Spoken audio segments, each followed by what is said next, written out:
Hej, nu får jag lycka visa hur sliden blir vist ta ut och brukar omform.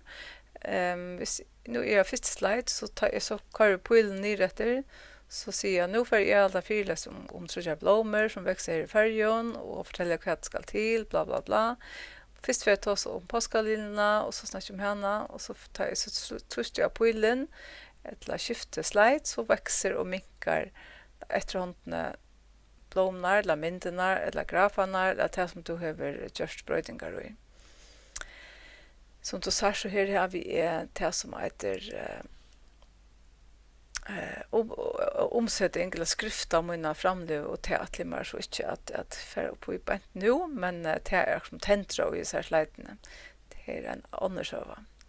Så nu hoppas jag att du Dora brukar omform. Tack för det. Bye.